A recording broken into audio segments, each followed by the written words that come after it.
Okay, we'll start in another 3 minutes. Just രണ്ട് മൂന്ന് കാര്യങ്ങൾ പിന്നെ ഇപ്പം എക്സാംസിൻ്റെ ഇതായതുകൊണ്ട് I know everybody is tensed and you'll be most of the people പറയുന്നുണ്ട് they are watching it but it's very difficult to watch. ഇപ്പം 28th ലെക്ചറും 29th we have some slight delay in editing also. So അതുകൊണ്ട് നമ്മൾ കൃത്യമായിട്ട് തുടർന്നതാണ് നല്ലത്. അപ്പം കറക്റ്റായിട്ട് കയറി കഴിഞ്ഞാൽ കുറേ പോയിന്റ്സ് കിട്ടും. That's very important. നമുക്കറിയാം ടെൻസ്ഡ് ആണ് എല്ലാവരും, പക്ഷെ സ്റ്റിൽ നമുക്ക് കുറേ കാര്യങ്ങൾ കാണുമ്പോഴും കേൾക്കുമ്പോഴും ഒക്കെ നമ്മുടെ ഓർമ്മയിൽ നിൽക്കും. അപ്പോൾ ഒരു 2 hours നമുക്കത് യൂസ്ഫുൾ തന്നെ ആയിരിക്കും. സോ പിന്നെ പറയാനുള്ളത് ഈ ക്വസ്റ്റ്യൻസ് നമ്മുടെ എന്തൊക്കെ സംഭവിച്ചാലും നിങ്ങൾ എത്ര സമയക്കുറവാണെങ്കിലും ലാസ്റ്റ് നമ്മുടെ വീഡിയോസ് ജസ്റ്റ് ഒന്ന് നോക്കിയിട്ടേ പോകാവൂ. കാരണം ചില കാര്യങ്ങളൊക്കെ നിങ്ങൾ കുറച്ചൊക്കെ നോട്ട്സ് എഴുതി വെച്ചിട്ടുണ്ടായിരിക്കും. അപ്പോൾ അതൊക്കെ ഒന്ന് ജസ്റ്റ് ഒന്ന് റിഫ്രഷ്ഡ് ആയിട്ട് ആവാൻ സഹായിക്കും. കാരണം ഈ കൂടുതലും റിപ്പീറ്റ് ക്വസ്റ്റ്യൻസിൻ്റെ ആ ഒരു ഏരിയാസാണ് ഡിസ്കസ് ചെയ്തിട്ടുള്ളത് എല്ലാ വിഷയങ്ങളും. അപ്പോൾ അതുകൊണ്ട് നിങ്ങൾക്ക് കുറേ അതിനകത്തുനിന്ന് കിട്ടാൻ ഒരു ചാൻസ് ഉണ്ട്. ക്വസ്റ്റ്യൻസ് കണക്റ്റഡ് ആയിട്ടും കുറേ നമുക്ക് ഗസ് ചെയ്ത് എഴുതാനും പറ്റും. അപ്പോൾ അതുകൊണ്ട് കഴിഞ്ഞ പ്രാവശ്യം ഒത്തിരി പ്രതീക്ഷയില്ലാതിരുന്ന പല കുട്ടികൾക്കും നല്ലൊരു റാങ്ക് കിട്ടി. അവർക്കൊരു PG സീറ്റ് ഉറപ്പാക്കാൻ സാധിച്ചിട്ടുണ്ട് നമുക്ക്. അപ്പോൾ പ്രത്യേകിച്ചും ഹെൽത്ത് സർവീസിലൊക്കെ ഉള്ളവരും കുറേ പേർക്ക് അതിന് യൂസ് ആയിട്ടുണ്ട്. അപ്പം നിങ്ങൾ അങ്ങനെ ഒരു ഇതുണ്ടാവണം. തീർച്ചയായിട്ടും നിങ്ങൾ ലാസ്റ്റ് അത് നോക്കിയിട്ട് പോകണം. പിന്നെ മാഡത്തിന് പറയുകയാണെങ്കിൽ എനിക്കറിയാം മാഡത്തിൻ്റെ തിരക്ക് വലിയ ബുദ്ധിമുട്ടുള്ള കാര്യമാണ്. ബട്ട് സ്റ്റിൽ മാഡം നമുക്ക് വേണ്ടി ക്ലാസ് എടുക്കുന്നുണ്ട് and I respect your passion. അപ്പോൾ we are very happy to have you. ഇപ്പം ആദ്യത്തെ സീസൺ മുതൽ തന്നെ മാഡം നമ്മുടെ കൂടെ ഉണ്ട്. So I am very grateful to you madam. എന്തായാലും നമുക്ക് ക്ലാസ്സിലോട്ട് പോവാം. Okay madam.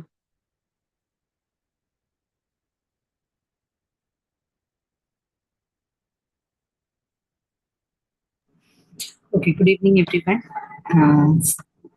Our class in the we are continuing the class. Last time we learned about hematology. Hematology is a very broad area. We have gone through that. Then if you have any doubts, you can ask hematology. So today we are going to learn about general pathology. Okay. These are all questions which have been taken from the Robbins pathology. So this is all based upon that. So during this 2 hours, we will try to cover these many topics. We will try to cover. We may not be able to cover each and every portion, but in general, we will be discussing. And within the questions, we will try to find the answers with the explanations. And within those answers, you may find so many other questions also. So you'll be able to answer the other questions also. Okay. So we will go into the questions. Yes. So the first question is, all of the following are part of functional non-protein coding sequences except. Options are non-coding regulatory RNA, promoter and enhancer regions, exons, centromere. The question is, there is an exception. All of the following are part of functional non-protein coding sequences except. Okay, except. So which is not coding or which is non-protein coding sequence, which is not the one. That is the answer. Okay. You want to take any guesses? Okay. So there are 5 major classes of functional non-protein coding sequences in the human genome. So these are the 5 classes. You have the promoter and enhancer. You have non-coding regulatory RNAs, mobile genetic elements, or which are called as transposons, telomeres, and centromeres. So these are all non-protein coding sequences. So that question asked is exception. Okay, which is the exception? So this is the 5 major classes of functional non-protein coding sequences. So promoter and enhancer, you know, it may be a downstream or it may be upstream, which will provide binding sites for transcription factors, and it will promote or enhance the transcriptions. Then you have non-coding regulatory RNAs. Then jumping genes, that is the mobile genetic elements. Telomeres, which are present at the ends of chromosome, and centromeres, which are present in the middle of the chromosome. Okay, so what is this non-coding RNA? around 60% of the genome is transcribed into RNA, which is never translated. Okay. So from the DNA, it is transcribed into RNA, but it is never translated. So that is your non-coding RNA. So what is the function? It regulates gene expression through a variety of mechanisms. That is the function. Examples include the microRNAs or the miRNAs and long non-coding RNAs. Okay, there is a long non-coding RNAs. So these two are examples of non-coding RNA, microRNAs and long non-coding RNAs. Okay, then you have the mobile genetic elements or the transposons, which are called the jumping genes. So this can move around the genome during evolution, and that will result in variable copy number and positioning even among the closely related species. So between the humans and other primates, the difference could be because of this jumping genes. Okay. Then, although implicated in gene regulation and chromatin organization, the function of the mobile genetic elements is not well established. And who was the discoverer of jumping genes? Barbara McClintock. She discovered the first transposable element in corn. Okay, in corn it was discovered. Now, telomeres, you know, these are chromosome ends, okay, which prevent the shortening of the chromosome. Then you have the centromeres. So centromere, it is otherwise called as chromosome tether. It holds together the two arms of the chromosome. A major component of the centromere is satellite DNA, which consists of large arrays of repeating sequences from 5 base pair to 5 kilo base pair. Okay, it is repeating sequences. And centromeres are associated with the spindle apparatus. Okay, and it is consisting of dense, tightly packed organization of heterochromatin. So it is heterochromatin. Heterochromatin is non-coding. Okay, euchromatin is the coding one. Heterochromatin is non-coding. Okay, now here you can see how the structure is organized. Okay, so you have the DNA, double helical structure of the DNA. Then it is bound over histone proteins. Okay, it is bound over the histone proteins. What you are seeing here, these point-shaped things, these are the histone proteins. So it is bound over the histone proteins. And this DNA along with the histone protein, that unit is called as nucleosome. Okay, then you have a loosely dispersed one that is called as euchromatin, where the active transcription takes place. And then you have the densely packed one, which is called as heterochromatin, which is actually non-coding part. And then these are bound together, and then you form the chromosomes. Okay, so this is your chromosome. The short arm is called the petit arm or the P arm. This is the long arm. This is the centromere. And then you have the ends, which are called as telomeres. So all of this is located within the nucleus of the cell. Okay, nucleus of the cell. So what all things you should know? You have the active or the dispersed euchromatin and densely packed transcriptionally inactive heterochromatin. Okay, heterochromatin. Then these chromosomes can be seen or visualized only during mitosis. Otherwise, it is condensed. Okay, so chromosomes can be visualized only during mitosis. Okay, then the telomeres, these are repetitive nucleotide sequences that cap the termini of chromatids and permit repeated chromosomal replication without deterioration of the genes near the ends. Okay, then we have already seen the P arm is the short arm and the long arm is the Q arm. Okay, then you have the banding patterns. You here also you can see light and dark areas. These are called as banding patterns, which is related to the relative GC content. Okay, so there is less GC content in bands relative to interbands. So what you are seeing as bands, may have less GC content. Okay, yeah.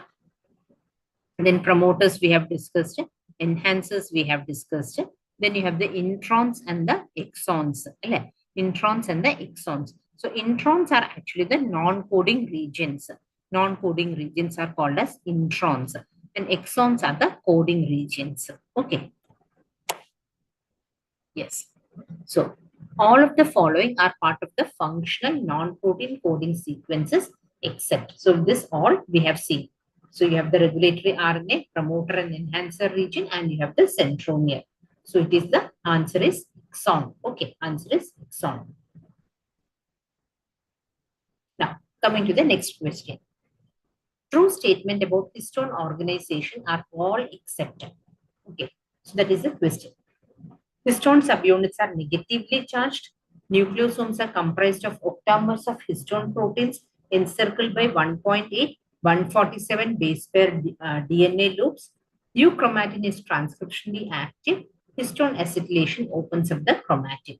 Here also the question is all except.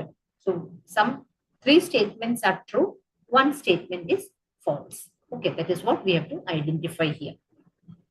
So already we have said this is a double-stranded DNA which is bound over the histone molecule. Now you can see how is the histone molecules organized. Okay, and how the DNA is looped around this histone. So the core DNA takes 1.8 turns. 1.8. So it is coming out like this. So it is not 2 complete turns, but it is 1.8 turns around the histone molecule. Okay, around the histone molecule, and then it forms the nucleosome. So this DNA along with the histone is called as the nucleosome. Okay, it's called the nucleosome.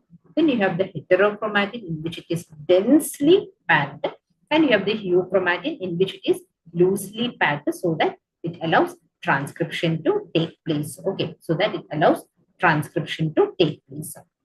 So nucleosomes are composed of octamers of histone protein. So here you can see 4 histone molecules, 1, 2, 3, 4. Similarly, on the other side also, there will be 4 histone molecules. So that is why it is called as octamers of histone protein. Okay, octamers. And there is 1.8 loops, or it consists of 147 base pair DNAs. Okay, now histone subunits are positively charged. That is how it attracts a negatively charged DNA molecule to wind around it. Okay, so histone molecules are positively charged. DNA is negatively charged. Okay. Now, how is this euchromatin and heterochromatin state regulated?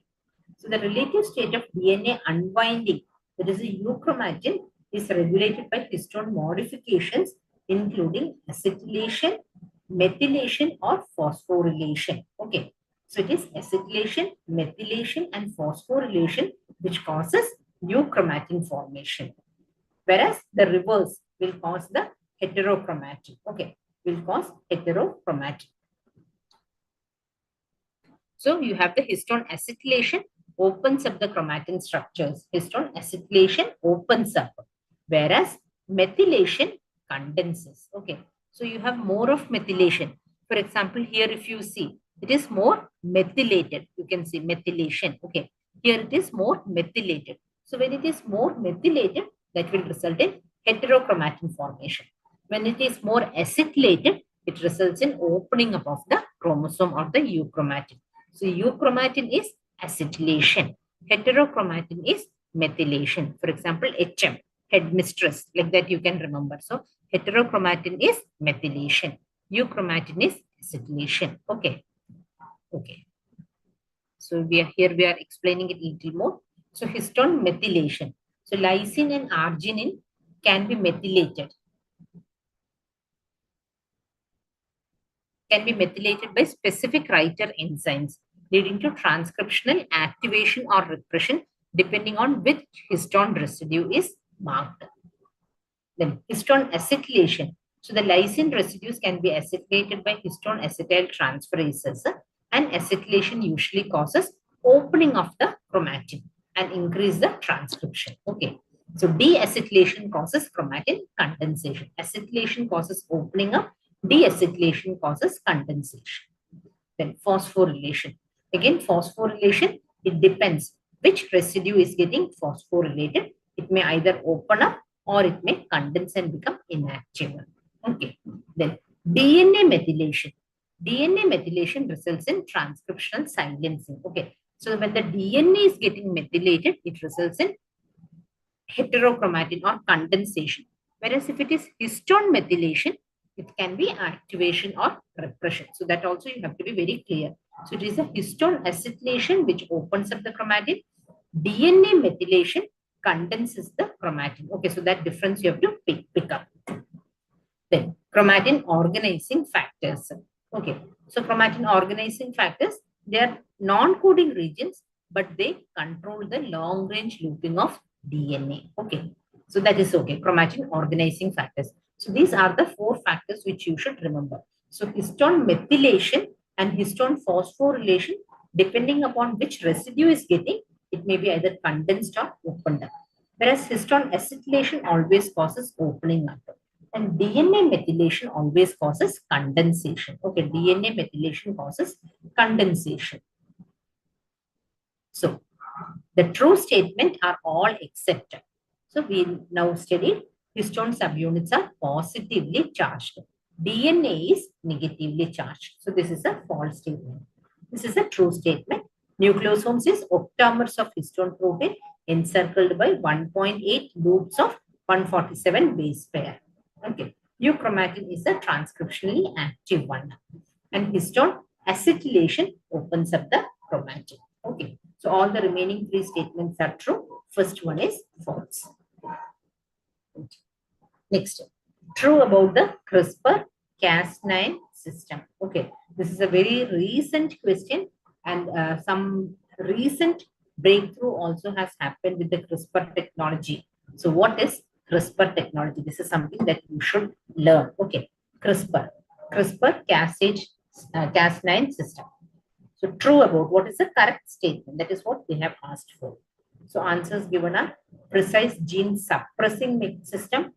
Non-homologous end joining is common than homologous end joining. Cas9 is a dual RNA-guided RNA endonuclease enzyme. CRISPR stands for controlled, regularly interspaced, short palindromic repeats. Okay, so what is the answer? Anyone wants to take a chance? What is the answer? You can give some answers. Then only the class becomes more interactive.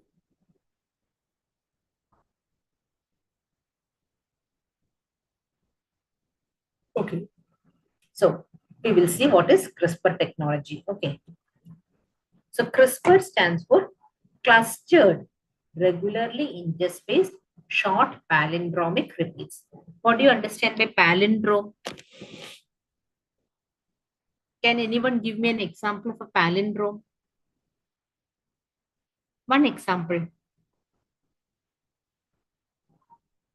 What do you understand by palindrome? No answers? Are you there?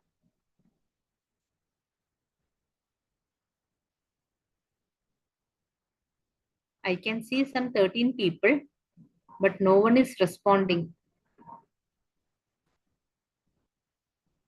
Okay. So palindrome is nothing but like forward or reverse, it is the same. Okay. It reads the same. So that is a palindrome. So CRISPR stands for clustered, regularly interspaced, short palindromic repeats. Okay. So these are some genetic elements which are present in the prokaryotes. Okay. And that gives them a form of acquired immunity to phages and plasmids. Okay. Now, bacteria use this system to sample the DNA of the infecting agent, and they integrate portions into their genome as CRISPRs. Okay. So, what are bacteriophages? Bacteriophages are viruses which attack the bacteria. Now, bacteria uses this CRISPR mechanism to gain a form of immunity. Okay. So, what it does is it will cut out a portion of the DNA of this infecting bacteriophage, and it will integrate into its own genome using this CRISPRs. Okay. Now, this CRISPR segment will be subsequently transcribed and processed into what is called as guide RNAs. Now, these guide RNAs, they will bind and they will direct the Cas9 nuclease to the specific site. So, wherever the bacteriophage sequence is there, this guide RNA will guide or direct the Cas9 nuclease to that sequence so that it can be cleaved and the infecting agent can be disabled. Okay. Now, what we have done is we have used this CRISPR technology to selectively edit mutations. So there are so many diseases which which are caused because of mutations. Okay, so you can selectively edit these mutations and remove out these mutations. Okay, remove out these mutations or correct these mutations. So that is the CRISPR technology. So we will just see how how it is being used. Okay.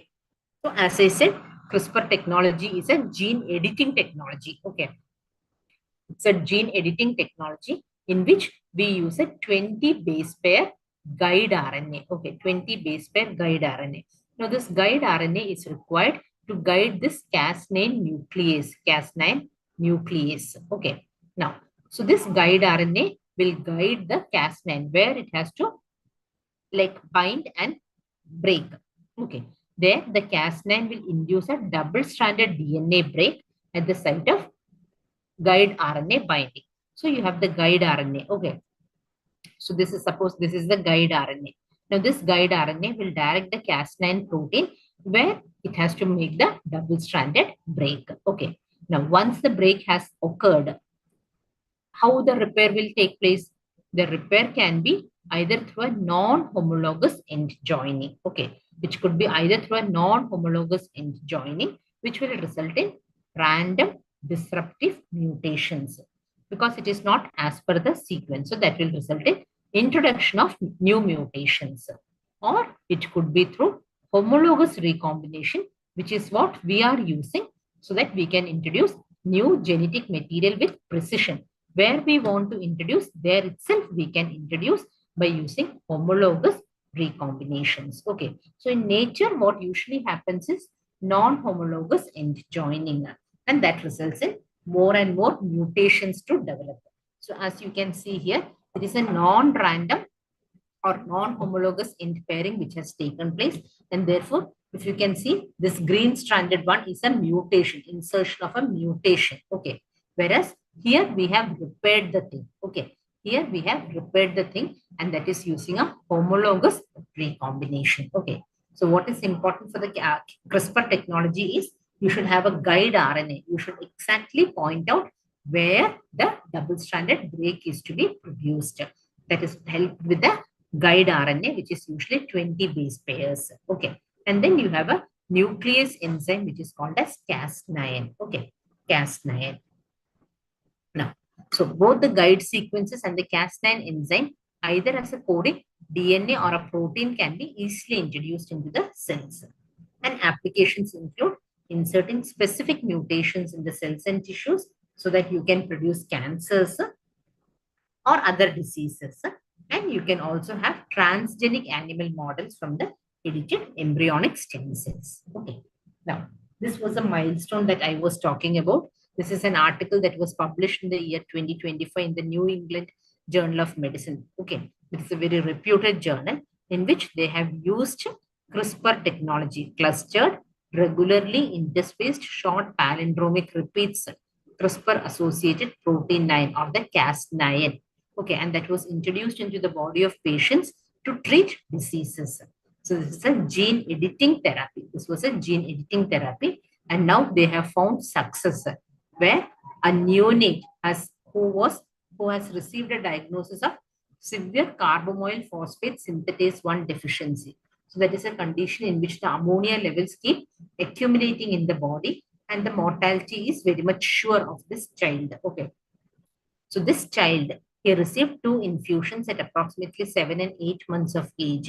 And after that, the child was able to process an increased amount of dietary protein without developing toxic consequences of ammonia elevation. So they found that this CRISPR technology was found to be very much effective in treatment of this mutation. Okay, so this baby had a deficiency of this carbamoyl phosphate synthetase 1 deficiency. So the enzyme for that they might have introduced through the CRISPR technology. Okay, and for this invention or for this discovery, I should say this discovery, 2 scientists received Nobel Prize also.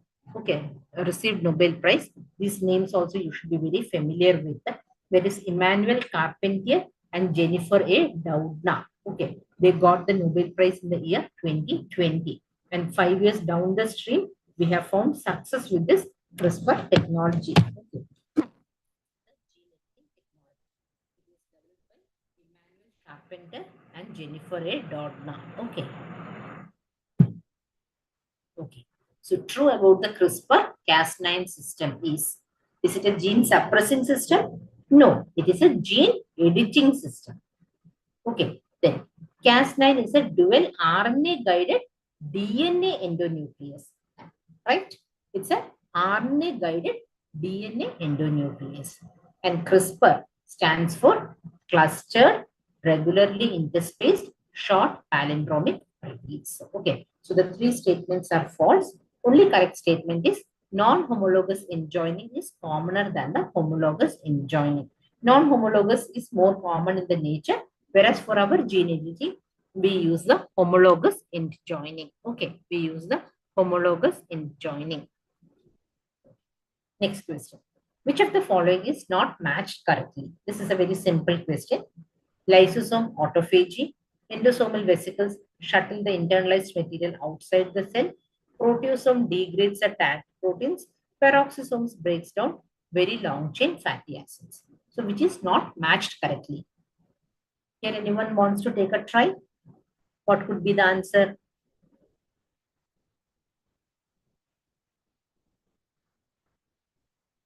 No one? Okay. So we go to the cell contents. Okay. Yeah, someone has taken a C is the answer. Let me go back and see. Proteasome degrades targeted tagged proteins. So she says this is not correctly matched. Rest all are correctly matched. Okay, we will see. Okay, so this is the cell intracellular organelles. Okay, now they have taken an example of hepatocyte. So we know maximum it is volume is by the cytoplasm, and endosomes, lysosomes, peroxisomes, they occupy very small volume. Okay. Now, if we look at the numbers, the maximum numbers are the mitochondria. Okay, maximum number are mitochondria. Then the function of each is being given here. So, rough endoplasmic reticulum is synthesis of membrane and export protein. Smooth endoplasmic reticulum and Golgi, protein modification, sorting and catabolism. Okay, sorting and catabolism. That means the chaperone mechanism comes from the smooth endoplasmic reticulum and Golgi. Okay, then endosomes. Endosomes, as the term suggests, it is intracellular transport and export. Lysosomes is suicide bag, so cellular catabolism. Peroxisomes are involved in very long chain fatty acid metabolism. Okay, peroxisomes are involved in very long chain fatty acid metabolism. Okay, so anabolism. So you have the rough endoplasmic reticulum and Golgi apparatus. So these are anabolism. Anabolism means to produce. Okay, so there are three organelles involved in anabolism. So that is a rough endoplasmic reticulum and Golgi apparatus, which is for the new proteins. Then that is a new proteins for the plasma membrane or for outside secretion. Okay, that is a rough endoplasmic reticulum and Golgi apparatus. Ribosomes are for proteins for the cytoplasm, is the ribosomes. And then you have the smooth endoplasmic reticulum, which is for the steroid hormones and lipoprotein synthesis. Okay, steroid hormones and lipoprotein synthesis. So this you should clearly know. Rough endoplasmic reticulum is for the membrane proteins and those for secretion. Ribosomes is for intracellular or cytoplasmic proteins. And smooth endoplasmic reticulum is for the steroid hormones and lipoprotein synthesis. Okay. Then coming to the breakdown. So breakdown again we have three. There is a proteasome, lysosome, and peroxisome. Okay. Proteasome is the degraded, denatured, or otherwise tagged proteins. Okay, so there are some proteins which have become now useless or redundant. So these are tagged and these are being destroyed by the proteasomes. Okay, lysosomes, they help in digestion of a wide variety of macromolecules, including the protein, polysaccharide, lipid, and nucleic acid. Okay, so that is a lysosome. So lysosome is associated with large macromolecules, and that process is called as autophagy. Then you have peroxisomes. Peroxisomes contain certain enzymes such as catalase, peroxidase, etc., which play a role in the breakdown of very long chain fatty acid. Okay, very long chain fatty acid. Okay, then you have this endosomal vesicles, which will take the material to the appropriate intracellular site. Okay, yes. So the answer is lysosome is involved in autophagy. That is correct. Proteasome degrades the tagged proteins. That is also correct. Then peroxisomes breaks down very long chain fatty acids. Okay. So the endosomal vesicles, they shuttle the internalized material within the cell, not outside. Endosomal. That is why it is called as endosomal. So it is within the cell. Okay. Now you will not forget endosomal is within the cell. Okay. Now the thing is clarified. Okay. Next, most abundant cytoskeletal protein 5 to 9 nanometers in diameter is actin, myosin, desmin, laminin. So what is the answer? This I think everyone will be able to tell. Most abundant cytoskeletal protein 5 to 9 nanometers in diameter is actin, myosin, desmin, laminin. Answers? Yes, answers are coming. Answer is C. Ella. Answer is, okay, let us see what is the answer. Okay. So we have major classes of cytoskeletal proteins. Three major classes: actin, intermediate filaments, and microtubules. Okay, so we have three classes of cytoskeletal proteins: actin, intermediate filaments, and you have the microtubules. Okay, so actin. Actin is formed from the globular protein actin. Okay. Actin microfilaments, they are formed from the globular protein actin. That is a G actin. Okay. And these are the most abundant cytosolic proteins. Size is 5 to 9 nanometers. This is very important to learn. Size of actin. Actin is a microfilament. Okay, microfilament. So the size is 5 to 9 nanometers. These are the most abundant cytosolic proteins in the cell. Then the G-actin monomers, they non-covalently polymerize into long filaments. Then they are called as F-actin. Okay. So you have the globular protein is the G-actin, and these G-actin monomers can polymerize into long filaments when it is called as F-actin. Okay. And during this polymerization, new subunits are added at the positive end and it is getting removed from the negative end. So this process is called as actin treadmilling. Okay, treadmilling. Okay. So the new fragments keep on adding to the positive side, and from the negative side, the older ones will get removed. So that is called as actin treadmilling. Okay. So that is the actin microfilaments. Then we have the intermediate filaments. Intermediate filaments are slightly larger in size. So they're 10 nanometers in diameter. And this includes your desmin. Then you have the neurofilaments, GFAP, cytokeratin, laminin, etc. Okay. So the primary function is to provide tensile strength so that the cells can bear the mechanical stress. Okay. So primary function is to provide tensile strength so that the cells can bear mechanical stress. For example, you have the desmosomes, hemidesmosomes, then you have the vimentin in the mesenchymal cells, then desmin in the muscle cells, then neurofilaments, GFAP, cytokeratins, laminins, etc. Okay, so these are the examples of intermediate filaments. So these all comes under intermediate filament. Okay. Next, you have the microtubules. Next is the microtubules. So microtubules are very small, 5 nanometer thick fibers, which are non-covalently polymerized as alpha and beta tubulin dimers. And then they organize into hollow tubes, microtubules. So it is long hollow tubes. Okay. Then these also have positive and negative ends. So the negative end comes to the microtubule organizing center or the centrosome, And from there, you have the spindles radiating out. So there is a positive end elongates. We have also seen at positive end, the addition happens, and at the negative end, the removal happens. Now here, in case of microtubules, the negative end is typically embedded in a microtubule organizing center, and it is a positive end which elongates or recedes. Okay. So examples of microtubules are kinesins and dyneins. Okay, kinesins and dyneins, which so kinesin is usually for anterograde transportation.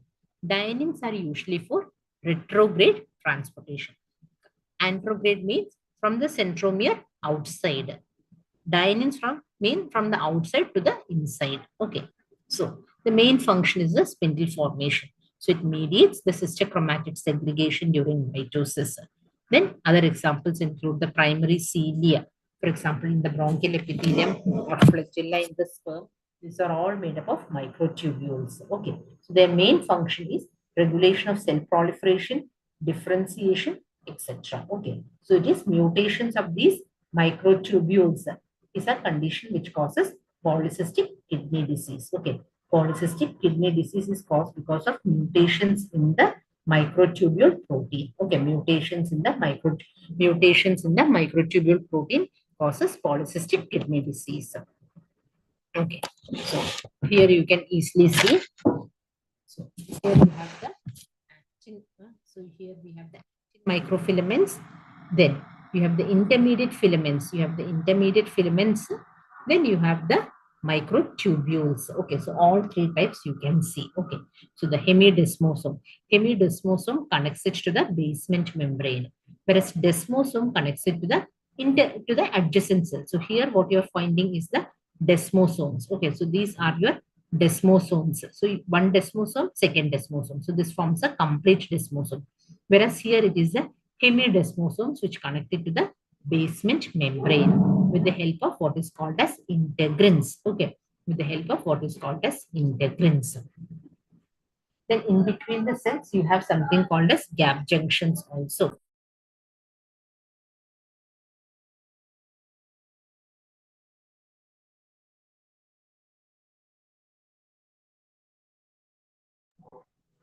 Okay.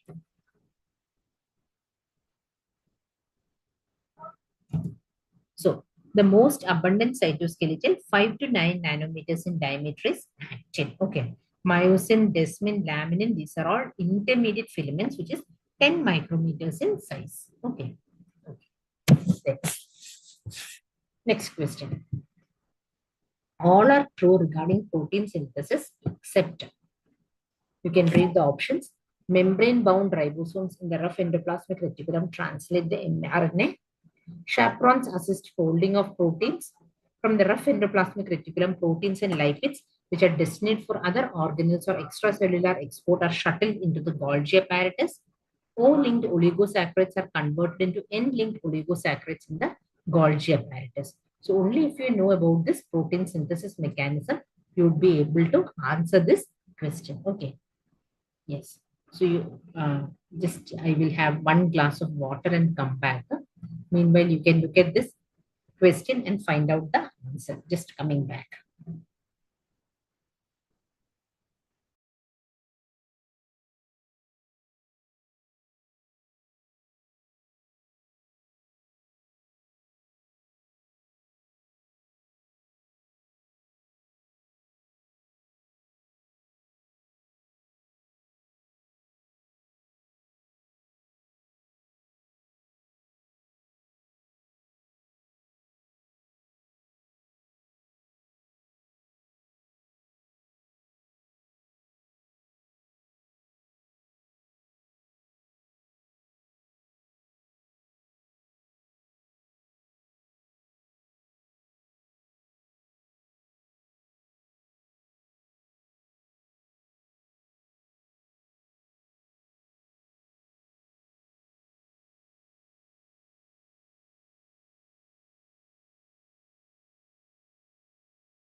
Okay, so I am back.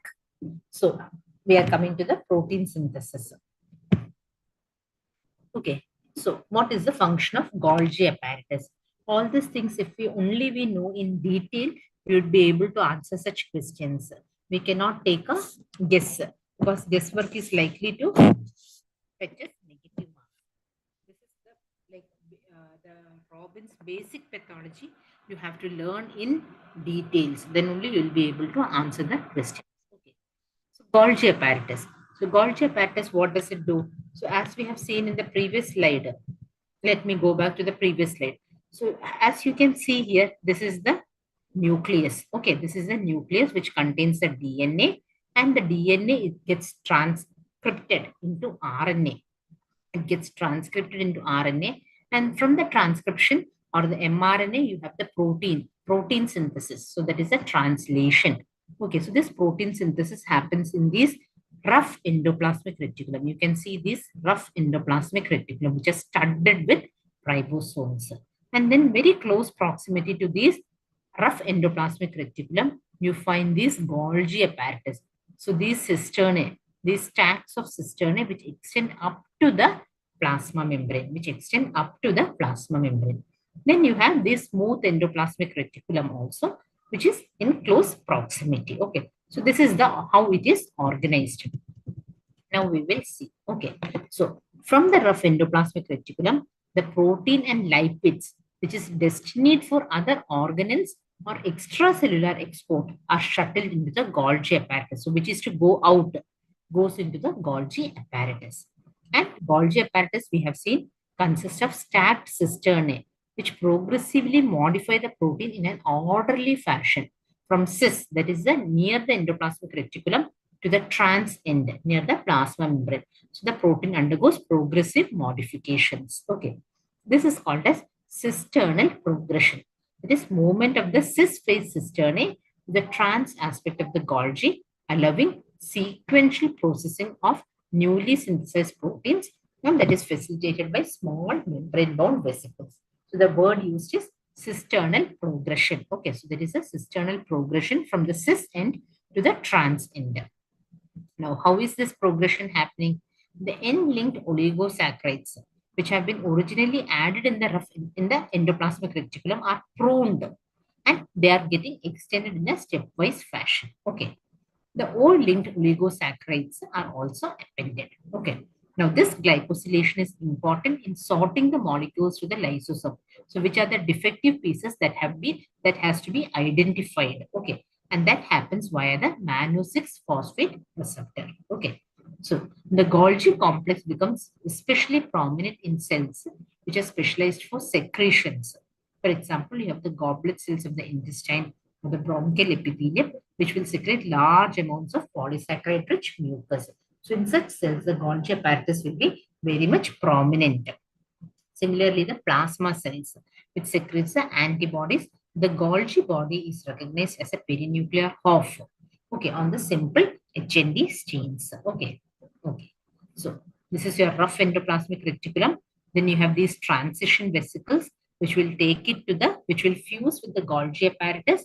This is the cis end of the Golgi apparatus. There is a cisternal progression, and it will reach the trans phase, and through which it will either fuse with the cell membrane or it will be taken for exocytosis. Okay, it will be taken for exocytosis.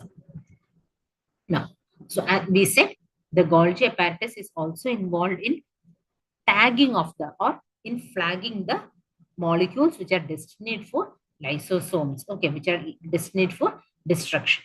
Okay, so that is achieved by the way of chaperone molecules. Now, these chaperone molecules, they help in folding of the proteins in the endoplasmic reticulum until the modifications are complete and it is certified that it has achieved proper conformation. Now, if the protein fails to appropriately fold, then it will be retained and it will be degraded. Okay, it will be degraded.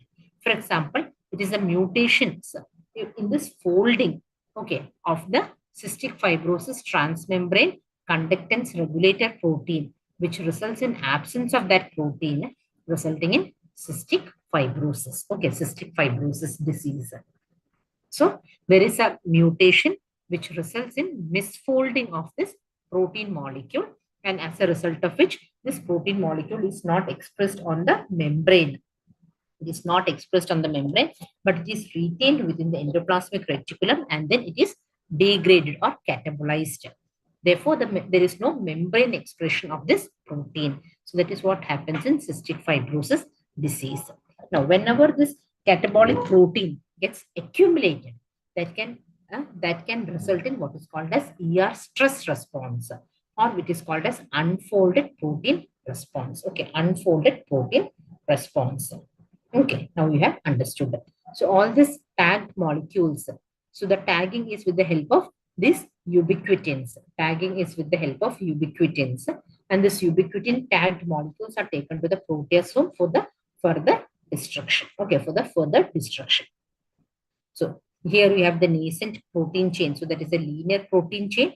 With the help of chaperone molecule, it undergoes folding. But if the folding is not properly happening, then what happens? You have these ubiquitins which will come and bind. And these ubiquitins will take it to the proteasome where it will undergo degradation. Okay, where it will undergo degradation. Okay. So all are true except protein synthesis, except. So what we have seen, membrane-bound ribosomes in the rough endoplasmic reticulum translate the mRNA. Chaperones assist in the folding of the protein. From the rough endoplasmic reticulum, proteins and lipids, which are destined for other organelles or extracellular sub-export, are shuttled into the Golgi apparatus. Now, O-linked oligosaccharides are converted into N-linked oligosaccharides in the Golgi apparatus. Is a fall stage. Okay, so we have finished that. Next, we move on to all are true about receptors with tyrosine kinase activity, except. Okay, so this receptors with downstream tyrosine kinase activity are very important. Okay, so the answers. So here also the question asked is except. So the options given are downstream phosphorylation is a common pathway of signal transduction. Changes in the receptor geometry can stimulate intrinsic receptor protein kinase activity. The cellular homologue of the transforming protein of the Rous sarcoma virus called SRC is a prototype of this family. Okay, so now, so they have asked what is true about receptors with tyrosine kinase activity, except. Okay, so we have receptors with tyrosine kinase activity. Okay, we have receptors with downstream tyrosine kinase activity. Now, what happens is there is a downstream phosphorylation is a common pathway of signal transduction. So downstream there is phosphorylation. So this is a tyrosine kinase receptor, transmembrane tyrosine kinase receptor, and then you have a phosphorylation. So it may get phosphorylated, it may get dephosphorylated, and depending upon that, that will induce the downstream signaling. Okay. So changes in the receptor geometry can stimulate intrinsic receptor protein kinase activity. Tyrosine kinases phosphorylate specific tyrosine residue. Okay, so it is a specific tyrosine residue which is getting phosphorylated. Serine or threonine kinases can also add phosphates to the serine or threonine residues. Okay, then lipid kinases can phosphorylate lipid substrates. So anyway, it is the phosphorylation which is happening. So when it is a tyrosine kinase, it is a tyrosine residue which gets phosphorylated. Serine or threonine kinases will result in specific serine or threonine phosphorylation. And when it is lipid kinases, it will result in lipid phosphorylation. Okay, it will result in lipid phosphorylation. So these are all dependent on the phosphorylation based enzymes. Okay, phosphorylation based receptor. So we have the, now we are going to discuss about the tyrosine kinase. So we have a receptor tyrosine kinase and we have a non-receptor tyrosine kinase. The receptor tyrosine kinase, this as we have seen, these are integral membrane proteins. Okay, integral membrane proteins. For example, receptors for insulin, epidermal growth factor, PDGF, etc. These are all integral protein membranes. So what it causes is cross-linking activates intrinsic protein kinase domains located in the cytoplasmic tails. Okay, so whenever there is a ligand binding, that will activate the intrinsic tyrosine kinase domains. Then we have non-receptor tyrosine kinase. This is a non-receptor tyrosine kinase. Okay, non-receptor. So it does not have any intrinsic catalytic activity. Okay, it will interact with receptors after ligand binding and phosphorylate specific motifs on the receptor or other proteins. For example, the Rao sarcoma virus. Okay, transforming protein of the Rao sarcoma virus is called the SRC tyrosine kinase. SRC tyrosine kinase is a non-receptor tyrosine kinase. SRC tyrosine kinase is a non-receptor tyrosine kinase because it does not have any activities like it is not an immune receptor, it is not a cytosine kinase receptor, or it is not an integral receptor. Okay, so that is a non-receptor tyrosine kinase. So downstream phosphorylation is a common pathway of signal transduction. True. Changes in the receptor geometry can stimulate intrinsic receptor protein kinase activity. True. Cellular homologue of the transforming protein of Rao sarcoma virus is a prototype of non-receptor tyrosine kinase. Okay, non-receptor tyrosine kinase. That is the most important you have to remember. Okay. Yes. Then. Yes.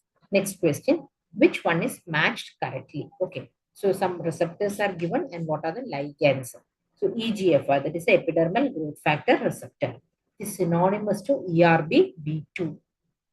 HER2 new, ERB-B1. TGF beta, pro-inflammatory cytokine. Hepatocyte growth factor, scatter factor. So which one is matched correctly? That is the question. Okay. Any takers? Anyone wants to take a chance? You can answer. No one wants to take a chance? Okay. So this is one important table in which what are we going to see? That is the growth factors and from where the growth factors are coming and what is the function of these growth factors. Okay. So this is very important. So epidermal growth factor. Okay, epidermal growth factor. So it is usually coming from the activated macrophages. Okay, it is coming from the activated macrophages, and this is responsible for the development of the granulation tissue. Okay, this is responsible for the formation of the granulation tissue. Then you have transforming growth factor alpha, which is again from the activated macrophages. Then hepatocyte growth factor, which is called a scatter factor. Okay, hepatocyte growth factor is called a scatter factor because it increases cell motility, it helps in scattering of the cells. So it is usually from the fibroblast and stromal cells in the liver. Okay. Then you have the vascular endothelial growth factor, which is from the mesenchymal cells. So as the name suggests, stimulates proliferation of the endothelial cells. Okay, proliferation of endothelial cells. Then you have the PDGF. PDGF, as the name says, it is from the platelets. So this PDGF is actually a chemotactic for neutrophils, macrophages, fibroblasts, smooth muscle cells, endothelial cells, etc. Okay. Then you have the fibroblast growth factor. There are two, acidic and basic. Acidic is the type 1 and basic is type 2. Okay. So B is AB. So A is 1, B is 2. Okay. So this is again from the macrophages. Then you have transforming growth factor beta, which is from the platelets, macrophages, etc. And this suppresses acute inflammation. Okay, this suppresses acute inflammation, TGF beta. Then keratinocyte growth factor, that is the FGF7. Here is the FGF1, FGF2, and then you have the FGF7. That is another name for the keratinocyte growth factor. Okay, this is another name for the keratinocyte growth factor, which is from the fibroblast. Okay. So you have the epidermal growth factor and transforming growth factor alpha. So both of them, it belongs to the EGF family. EGF and TGF alpha are produced by the macrophages. They are mitogenic for the hepatocytes, fibroblasts, and host of epithelial cells. Then you have the EGF receptor. Okay, it has to act through a receptor. So that is membrane receptors with intrinsic tyrosine kinase activity. Okay. Now ERB-B1 is also known as EGFR1, or that is simply the EGFR. Now mutations in this EGFR1 occur in cancers of the lung, head and neck, breast, brain, etc. ERB-B2 is also known as HER2, which is usually overexpressed in certain breast cancers. Okay, which is overexpressed in certain breast cancers. That is why cells keep on growing. Okay, because there are the receptors which will stimulate the proliferation. Okay, so ERB-B2 is the HER2. ERB-B1 is the EGFR. Okay, then we discussed about the hepatocyte growth factor. So it has got a mitogenic effect on hepatocytes and most epithelial cells, and it acts as a morphogen in embryonic development. It promotes cell migration. That is why it is also called as a scatter factor. And hepatocyte growth factor receptor is MET, which again has got intrinsic tyrosine kinase activity. Okay. Now, MET overexpression is seen in certain renal and thyroid papillary carcinomas. So that is an important information. So MET overexpression. EGFR we have learned. HER2 we have learned. Now we have the MET overexpression. MET overexpression is seen in renal and thyroid papillary tumors. Okay, papillary tumors. Next we have the transforming growth factor beta. Transforming growth factor beta. So transforming growth factor beta is actually, it exists in three isoforms. That is a TGF beta 1, beta 2, and beta 3, which is actually belonging to the bone morphogenetic proteins. Okay, this is actually part of the bone morphogenetic protein. And TGF beta of this three, TGF beta 1 has the most abundant distribution. Okay, most abundant distribution. And the receptors are with serine threonine kinase activity. Okay, that we have earlier seen. You have the tyrosine kinase activity, and then you have some receptors with the serine threonine kinase activity. This TGF beta is actually with serine threonine kinase activity. Okay. And the downstream transcription factors are called SMADs. Okay. Downstream transcription factors are called as SMADs.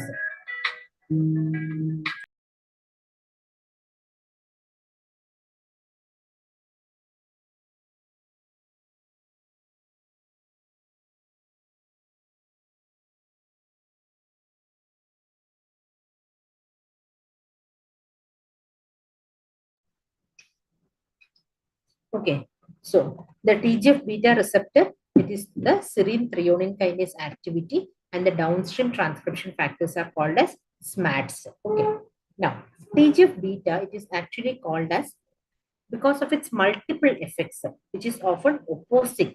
Okay, so it can be a tissue like inflammation suppressor somewhere, it can be a tissue like proliferation somewhere. So it can have opposing effects. That is why it is called as pleiotropic. So it is the TGF beta molecule is otherwise called as pleiotropic molecule with a vengeance. Okay, pleiotropic with vengeance. That is the nickname given for TGF beta.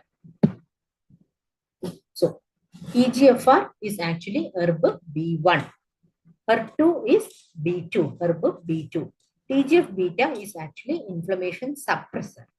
And hepatocyte growth factor is scatter factor. Okay, hepatocyte growth factor is scatter factor. Next question. Which of the following is false about collagen? Okay, so collagen is something which we are all very familiar with.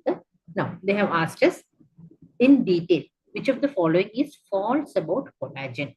So, collagen 1, 5, and 11 are heterotrimers. Defect in collagen occurs in Marfan syndrome. Helix formation occurs in the Golgi apparatus. Cross-linking occurs in the extracellular space. So, collagen, who has read well about collagen will be able to answer this correctly. Any takers? Any takers? Okay. So I will just briefly explain about collagen, because Marfan's disease, Ehlers-Danlos syndrome, all these are very high yielding questions which can come. That is why I have taken to cover this. Okay, collagen. So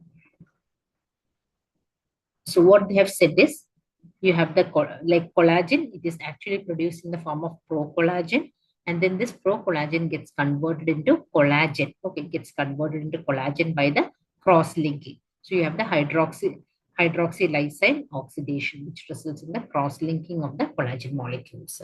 Now, collagen can be two types. So it could be heterotrimers or it could be homotrimers. Homo means all the three strands are same. Hetero means they are different. So the collagen 1, 5, and 11, whereas the others are usually homotrimers. So that you should remember. 2 and 3 are homotrimers. 2 and 3 are homotrimers. 1, 5, and 11 are heterotrimers. Okay. 1, 5, and 11 are heterotrimers. Okay. Then the collagen is actually synthesized in the form of a precursor pro-alpha chain. Okay, it is synthesized as a precursor pro-alpha chain. Okay, so this is the DNA, mRNA, mature mRNA splicing has taken place. Then the translation takes place. And then this translation, what you are getting first is actually a pro-alpha chain. Okay, you have a pro-alpha chain.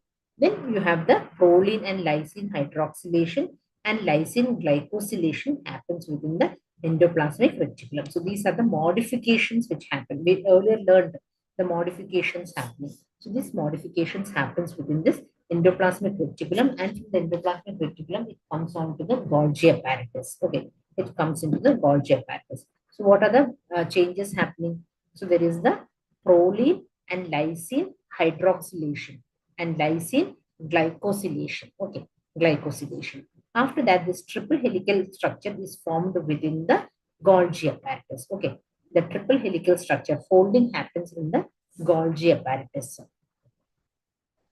Now, for collagen 1 and 2, the N propeptide processing is complete, whereas for collagens 5 and 11, large portion of the N propeptides remain attached. So this incomplete processing can regulate the fibril size. Okay, it can regulate the fibril size.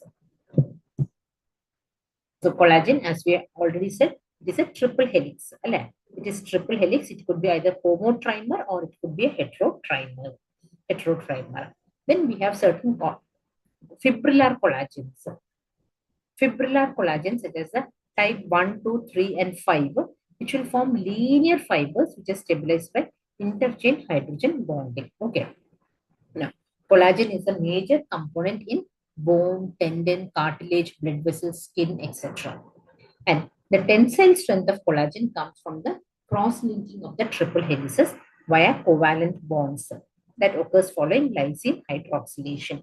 And the enzyme responsible is called as lysine hydroxylase, which is actually a vitamin C dependent. That is why in children with ascorbic acid deficiency, there is a scurvy. They have skeletal deformities because the collagen does not have any tensile strength. So they have bleeding manifestations.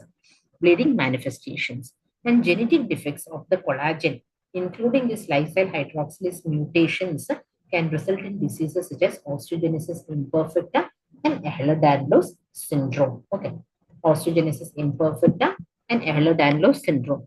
So, how is Marfan's disease developing? That we will see. So, collagen synthesis abnormalities are Ehlers-Danlos syndrome and osteogenesis imperfecta. Okay, so Ehlers-Danlos syndrome. So, this is a classification of the Ehlers-Danlos syndrome. So, if you see, most of that is autosomal dominant inheritance, whereas the type 6 and type 7C are autosomal recessive inheritance. Okay, so the type 7 is the kyphoscoliosis and type 7C is the dermatosparaxis, which is autosomal recessive inheritance. Okay, the classic 1 and 2, hypermobility type, the vascular type, and the arthrochalasia type. These are all autosomal dominant type. Okay, autosomal dominant. So it could be mutations in the collagen or it could be mutations in the lysine hydroxylase. Okay, it could be mutations in the collagen or it could be mutations in the lysine hydroxylase, as in kyphoscoliosis. Okay, kyphoscoliosis. Okay, now we come to non-fibrillar collagen. That is a type 4 collagen, which is usually found in the basement membrane. So basement membrane is usually the type 4 collagen. Okay, type 4 collagen. So here what happens is it will help regulate the collagen fibril diameters and collagen to collagen interactions via fibril associated collagen with interrupted triple helices. Okay, so example is the type 9 collagen, which is found in the cartilage. Okay, type 9 collagen, which is found in the cartilage. So facet one example is type 9 collagen. Then they can also provide anchoring support.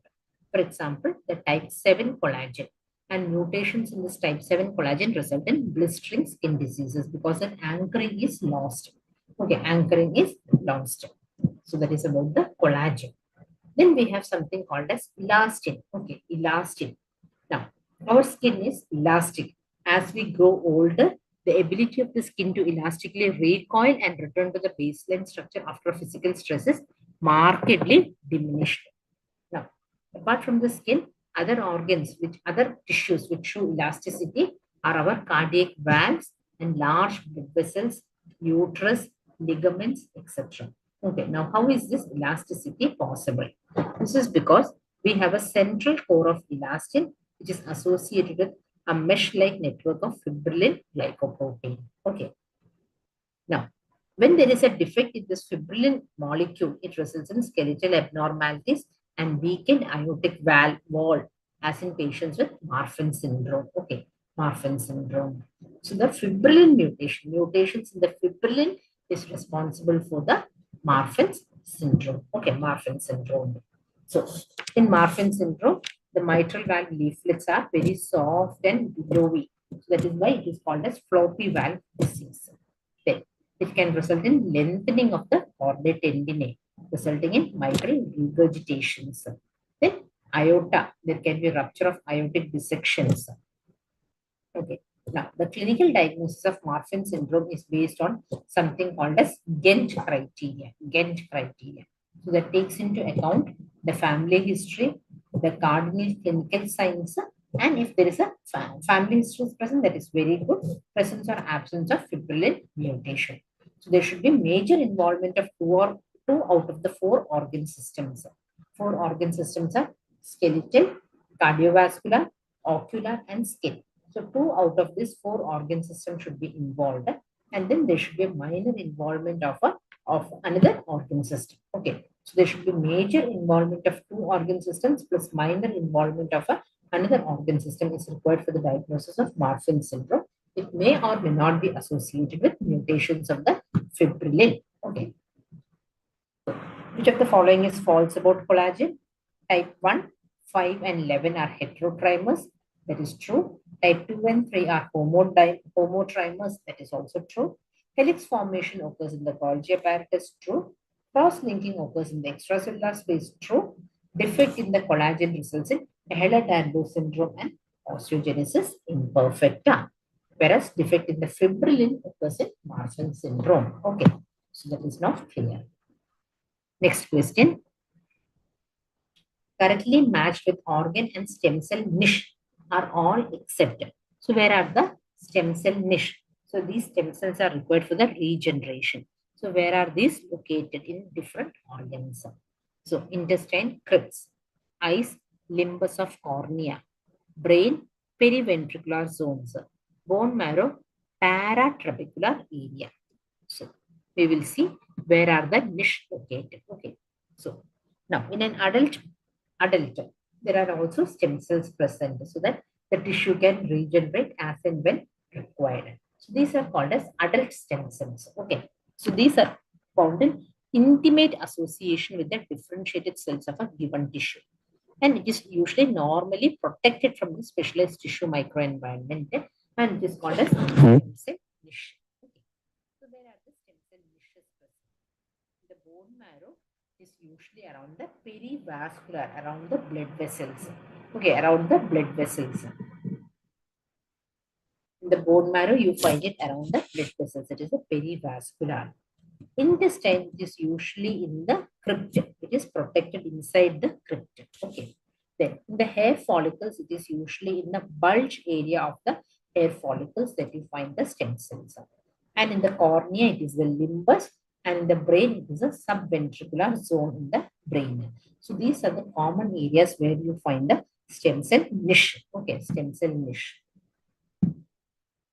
So in the skin stem cells, they are located in the bulge area of the hair follicles, in the intestinal crypt. So in the base of the intestinal crypt, interspersed between the Paneth cells.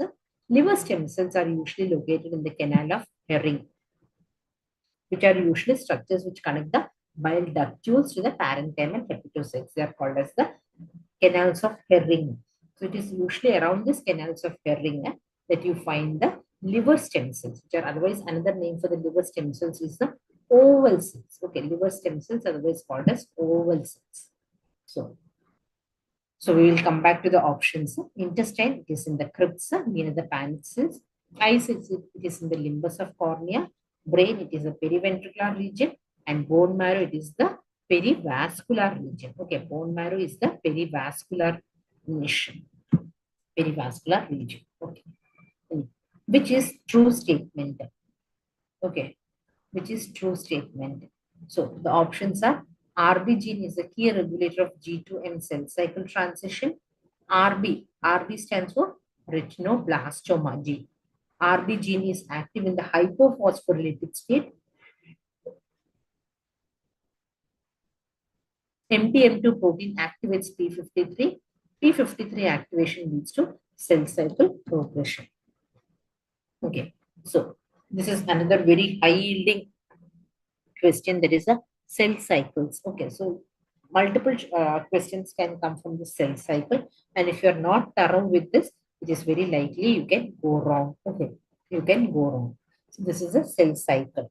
So you have the nascent phase, then you have the G1 phase, S phase, G2 phase, and then you have the mitosis phase. Okay, you have the mitosis phase. So when the cell comes out of the cell division, it is called the G0 phase. Okay, it is called the G0 phase. Now, so you have the what you call as continuously dividing cells. For example, the skin cells, the GI epithelium, all these are continuously dividing cells. Then you have the stable cells, which are usually not dividing, but if required, they can divide. For example, they are all the stable cells. For example, the liver hepatocytes. Then you have cells such as the brain cells and the myocytes, cardiac myocytes, which have permanently lost their ability to proliferate. Okay, so they are called as the permanent cells. Okay, you have the ever dividing cells, you have the stable cells, and you have the permanent cells.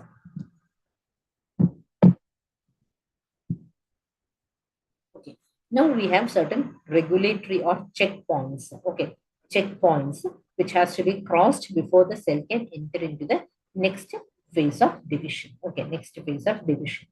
So you have the G1 to S phase. Here you can see a retinoblastoma, which is phosphorylated. Retinoblastoma gene has been phosphorylated, allowing the cell to progress from the G1 into the S phase. Okay. Then similarly, from the G2 to the M phase or the mitosis phase, you have a protein called as cyclin B along with CDK1. Okay, cyclin dependent kinase 1. Cyclin dependent kinase 1. Then the second level of check is your cyclin dependent kinases. So you have the cyclin D along with CDK4 and cyclin D along with CDK6. They are also acting here. Okay. Then you have the cyclin A with CDK2 and cyclin A with CDK1. Okay. Then in the last phase, that is the G2 to M phase, you have the CDK inhibitor. So you also have a class of cyclin dependent kinase inhibitors. That is the P16, P15, P18, P19. Then you have the P21, 27, 57. Yeah. So these are your cyclin dependent kinase inhibitors. Okay. Inhibitors.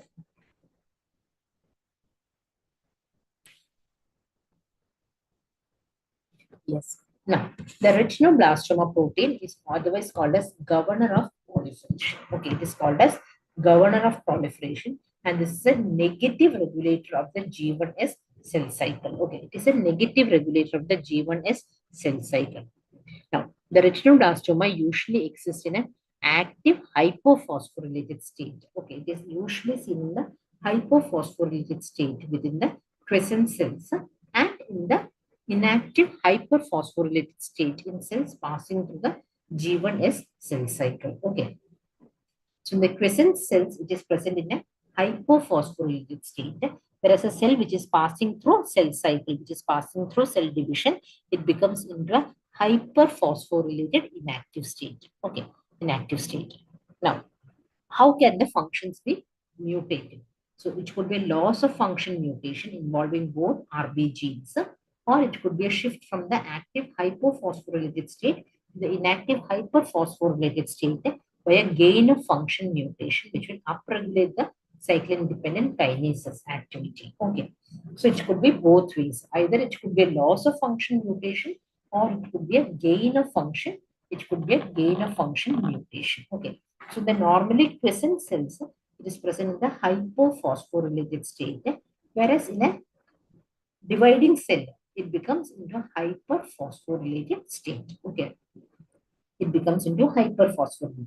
So whenever you don't want cell division, the growth inhibitors are TGF beta and P53. Whereas when you want the cell division to happen, you require growth factors such as EGF or the epidermal growth factor and PDGF, which will activate the retinoblastoma into an active hyperphosphorylated, okay, into a hyperphosphorylated state. Okay. Another molecule that we learned about is about the P53. Now, this P53 is called as the guardian of the genome. Retinoblastoma is called governor of proliferation, whereas P53 is called as guardian of the genome. Okay. Now, the P53 protein is a central molecule which is activated in stress of the cell, and it can be activated by anoxia. Okay, so whenever the cell is subjected to anoxia, DNA damage, or inappropriate signaling by a mutated oncoprotein, the P53 gets activated. Okay, and P53 is involved in cell cycle arrest, repair of the DNA, and if the repair is not possible, ask the cell to die. That is a cellular senescence and apoptosis. Okay, now how is the DNA damage sensed? So the DNA damage is sensed by complexes containing kinases of the ATM-ATR family. Okay, and these kinases, when they are activated, they will phosphorylate P53 so that it is released from the inhibitors such as MDM2. Okay, and when the P53 is activated, it will upregulate the cyclin-dependent kinase inhibitor P21, thereby causing the cell arrest at the G1S checkpoint. So that will give you some time for the DNA repair to take place. But if the DNA is unable to be repaired, then the cell goes in for senescence or apoptosis. Okay, apoptosis. So whenever there is P53 mutations, it will result in development of malignancies because the cell cycle cannot be arrested or stopped. Okay, and the mutation of the P53, it can result in familial. It is called as Lee-Fraumeni syndrome, in which the patients inherit one defective copy of the P53 molecule, and thereby they have a very high incidence of cancers. Okay, similarly, like the retinoblastoma molecule, P53 molecule can also be inactivated by viral or oncoproteins, such as the E6 protein of HPV. That is why the HPV becomes mutagenic or carcinogenic. Okay, that is why we are now advocating for vaccination against the HPV. Okay, girls of the reproductive age group are advised vaccination against the HPV because HPV is an oncoprotein. How does it act as an oncoprotein? It causes inactivation of the retinoblastoma or the P53 gene using the E6 protein. Using the E6 protein. Okay, E6 protein. So, which is the true statement? So, RB gene is a key regulator of the G2M phase. Is it? It is a key regulator of the RB protein is a key regulator of the G1S phase, as you can see from the picture. Okay. Then RB is active in the hypophosphorylated state. That is true. Hyperphosphorylated is the inactive state. Okay. Then MDM2 protein activates P53. That is also wrong. P53 activation. MDM2 is actually an inhibitor of P53. Okay. It's actually an inhibitor of P53. And P53 activation actually results in cell cycle arrest, giving some time for the DNA repair to take place. And if the DNA fails to get repaired, which causes the cell to go in for senescence or apoptosis. Okay, apoptosis. Next. A 50-year-old man presented with mild abdominal pain with mildly raised ALT and AST values. fatty liver was suspected. Which of the following changes is not seen ultrastructurally in this condition? That is a question. Okay. So this is a person who has presented with fatty liver. Now, in the situation of fatty liver, what is the ultrastructural change that you are expecting and which is not seen in this condition? Okay.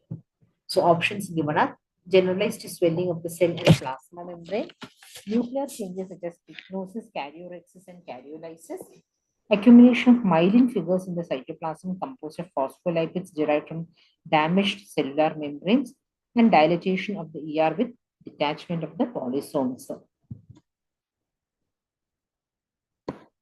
Okay, so now when we are studying about the cell injury, you should know there is a reversible cell injury and there is an irreversible cell injury. When the cell goes into an irreversible cell injury, biochemical alteration starts, and with cell death happening, ultrastructural changes also come in. There are light microscopic changes, and then after this comes the gross morphological changes. So this is a time sequence of events. Okay. So when the cell undergoes a reversible cell injury, there is a decline in the function. With irreversible cell injury, biochemical alterations and cell death start, followed by ultrastructural changes, light microscopic changes, and gross morphological changes. Okay. So on the left side, you can see a normal cell. When there is a reversible injury, you can see the blebs formation. The swelling of the endoplasmic reticulum, mitochondrial swelling, formation of myelin figures, and cellular blebs. But at this stage, it is reversible and the cell can become into a normal cell. But if there is the injurious agent is still present, it can go in for what is called as progressive injury. Okay, it can go in for progressive injury. When there is progressive injury, it results in breakdown of the plasma membrane, organelles, as well as nucleus, resulting in leakage of the contents and formation of what is called as myelin figures. Okay, myelin figures. So here all you get amorphous densities in the mitochondria because of calcium accumulation, and ultimately the cell undergoes necrosis, attracting macrophages. That is happens in pathological conditions. So whenever the cell suffers an injury is always pathological. But physiologically also we require cell death. So physiological cell death occurs in the form of condensation of the chromatin and formation of membrane blebs, which are called as apoptotic bodies, ectosomes, etc. Okay. So this is the process of apoptosis. This is the process of apoptosis. Okay. Now, so coming to differences between the necrosis and apoptosis. Okay, coming to differences between the necrosis and apoptosis. So in necrosis and apoptosis, you have seen the visual representation. I will just read out the differences. So cell size is enlarged, apoptosis it is reduced. Necrosis, it undergoes pyknosis, karyorrhexis, and karyolysis, whereas apoptosis, it fragments into smaller fragments. Now, necrosis, the plasma membrane is disrupted, whereas in apoptosis, the plasma membrane remains intact, especially the orientation of the lipids. Cellular contents may leak out of the cell in necrosis, whereas cellular contents remain within the cell during apoptosis. Okay, and there is no accompanying inflammation in case of apoptosis, whereas necrosis, because of the leakage of the cell contents, it recruits the inflammatory molecules and it results in adjacent inflammation. Okay, necrosis is always pathologic. Okay, necrosis is always pathologic. Apoptosis may be physiological or it can also happen in pathological conditions. Okay, it can also happen in pathological conditions. Okay.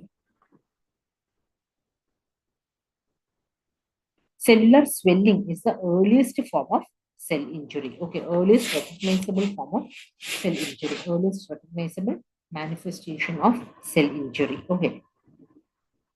So first happens is a cell swelling. Okay, cell swelling. So it may result in increased weight of the affected organ. And if you look for microscopically, you may find large vacuoles.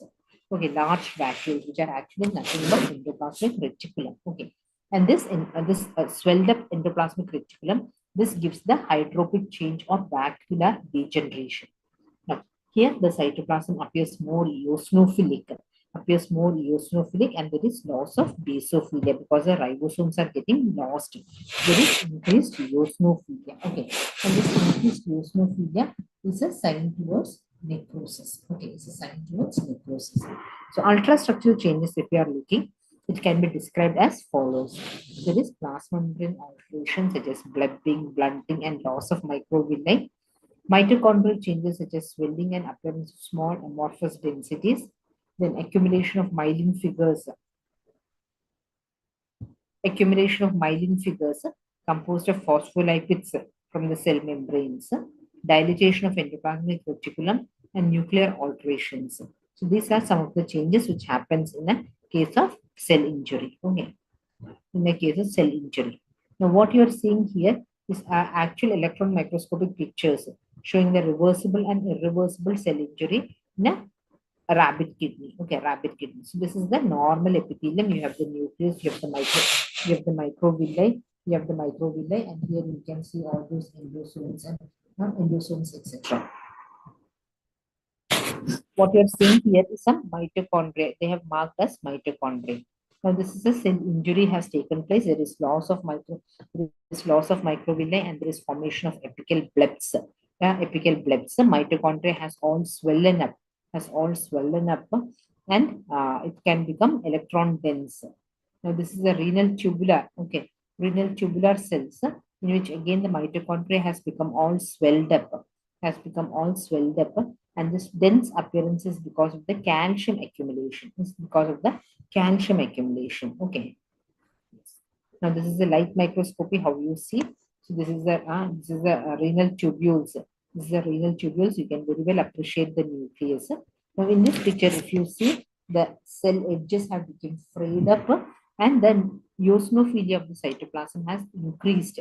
Eosinophilic cytoplasm usually indicates a dying cell. Okay, it is because of the loss of basophilia that you find increased eosinophilia. Okay, and finally the cell has gone for a irreversible injury in which the cytoplasm has all failed out. There is leaching of contents. With fragmentation of the nucleus.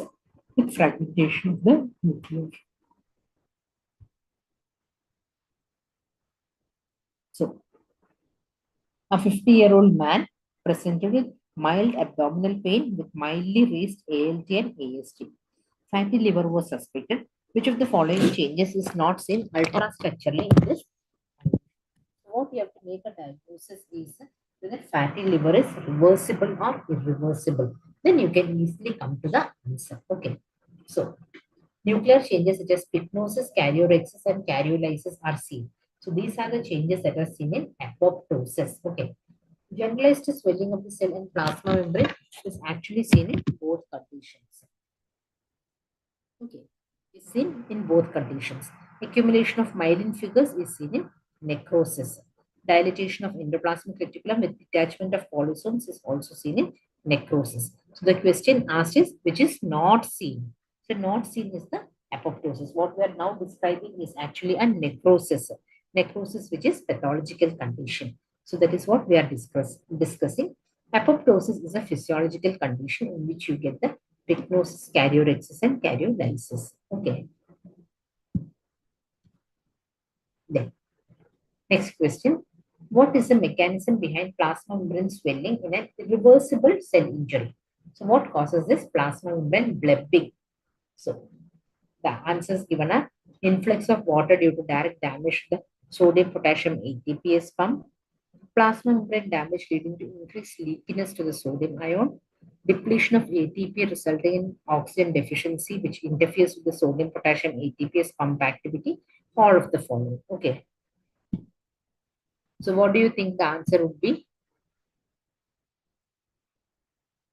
So, sodium potassium ATPase pump, what does it do?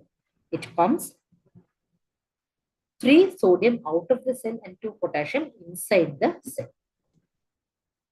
Okay. So, now we are looking at the reversible injury. Earlier, we have seen the irreversible injury. Now, we are going to look at the reversible injury. So, when there is a reversible injury, there is generalized swelling of the cell and its organelles.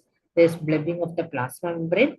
There is detachment of the ribosomes from the endoplasmic reticulum. and there is clumping of the nuclear chromatin. Okay. Now, why does the cell swell up? It is usually because of the failure of the ATP dependent sodium potassium pump. Okay. ATP dependent sodium potassium pump. Now the cell is undergoing injury, so there is no more ATP production, as a result of which the sodium potassium pump has stopped working. Okay. Now, the fatty change occurs usually in organs which are actively involved in lipid metabolism. For example, the liver. Okay, for example, the liver. So, the answer is mechanism is influx of water due to direct damage to the sodium potassium ATPase pump. The plasma membrane becomes leaky due to the sodium ions. Sodium ions now start there is increased leakiness to the sodium ions, and there is ATP depletion resulting in the strike of the sodium potassium ATPase pump activity. Okay. So usually the 3 sodium ions are taken outside and 2 potassium ions are taken inside. Now what happens is sodium starts to move in because there is no sodium potassium pump. Sodium starts to move in, potassium starts to come out, and it is 3 sodium which is coming in. 3 sodium which is coming in, which results in the plasma membrane damage. Okay. Which of the following statements is false regarding necrosis? So, necrosis is always pathological. Caseous necrosis is most common in the brain. Caseous necrosis is characteristic of tubercular granuloma, and morphologically, the necrotic cells show increased eosinophilia in a hematoxylin eosin staining. So, the fourth statement you have already seen. Okay. Now, the question asked is, which is the false statement? False statement. So, which is false? This I think you can answer. If you are not sleeping, you can put in your answers for this question, I think. Which of the following statements is false regarding necrosis? Necrosis is always pathological. Caseous necrosis is most common in the brain. Caseous necrosis is characteristic of tubercular granuloma. Morphologically, necrotic cells show increased eosinophilia in a hematoxylin and eosin staining.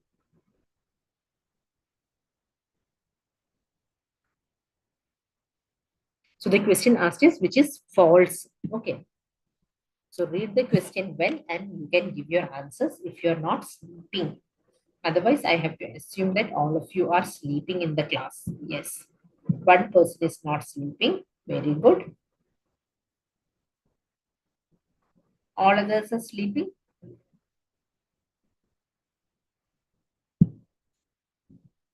Yes. So coming to necrosis. Okay. So necrosis, we have seen there will be increased eosinophilia. You have seen the liver cells, necrotic liver cells. There is increased eosinophilia under light microscopy.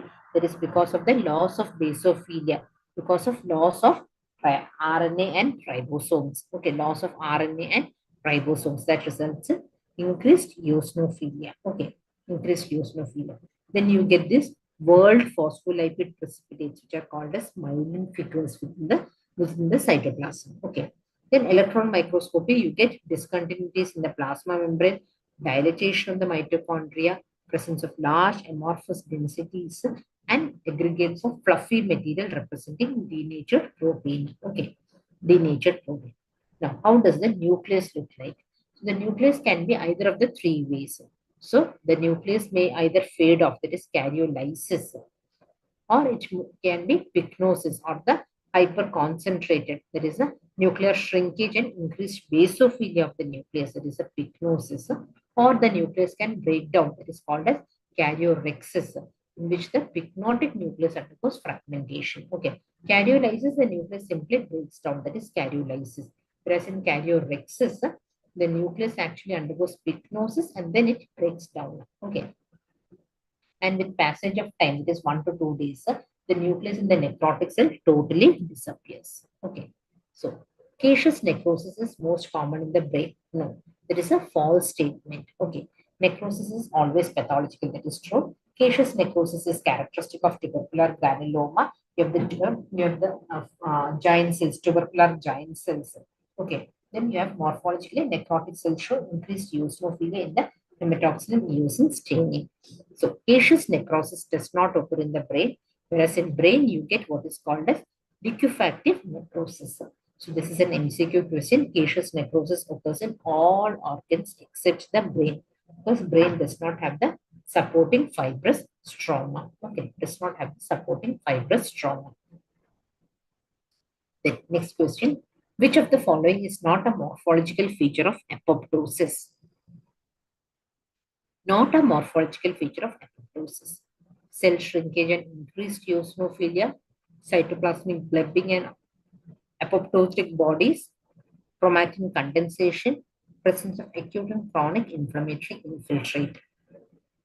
So the option is which is not a morphological feature of apoptosis. Okay. So we have some options which are coming up, which is not a morphological feature of apoptosis. Apoptosis is usually physiological. Okay, it's usually physiological in which the cell shrinks and it disappears. It shrinks and it disappears. Okay.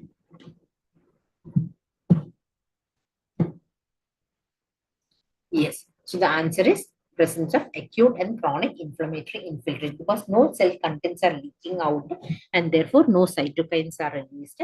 Therefore, no cells, no macrophages or neutrophils are attracted to the site of cell apoptosis. Next. Which of the following is an example of physiological apoptosis? Okay.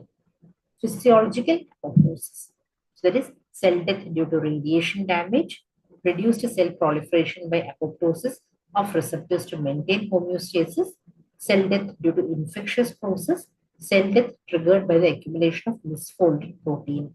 So which of the following is an example of physiological apoptosis or apoptosis due to physiological reasons? Okay. So radiation damage, there is a cell injury. Infectious process, again, there is a infectious agent which causes cell injury. Then the misfolded proteins. For example, you have the condition such as the CFTR, that is a cirrhosis transport protein. So that is mutated, that is the cell death triggered by accumulation of misfolded proteins. So these are all pathological conditions. Whereas this is a physiological condition in which the cell proliferation is reduced by apoptosis of the receptors to maintain the homeostasis. So as and when, so that means the loop is active. When you lose the loop mechanism or the loop control, that is how the malignancies develop. So if the loop mechanism is intact, there is a mechanism by which you can check the proliferation of cells by reducing or by apoptosis of the receptors. Okay. Now, which of the following is an initiating stimulus for inflammation? Recognition of the noxious agent, recruitment of neutrophils, removal of stimulus response. So, which is an initiating stimulus for inflammation? So, first and foremost is to recognize the noxious agent. The remaining things comes after that. Okay. So, recognition of the noxious agent initiating the stimulus for inflammation. Then so you have the cells which are involved in inflammation. They have the receptors which can recognize these microbial products or substances which are released from the damaged cells. And then engagement of the receptors leads to subsequent steps in the inflammatory response. So what are the subsequent steps? So first and foremost is the recognition of the injurious agent. Then you have the recruitment of the leukocytes, which will help in removing that agent and then controlling the inflammatory response. And following the inflammation, there have been certain cell damage which has to be repaired. That is called as resolution. Okay. So the first and foremost initiating stimulus for inflammation is recognition of the noxious agent. Okay. Recognition of the noxious agent. I think everyone can just get up, stretch their hands and legs, and come back and sit. I know this is a little like it cannot be made very interesting, like unlike the other subjects, but this is something which we have to learn because this is high scoring. You will get, if you know the thing, you can score good marks, but if you do not know, you cannot bluff and lose out your marks. Okay, so just to take a 2 minutes break, just to get up, have some water, stretch out your hands and legs, and come back.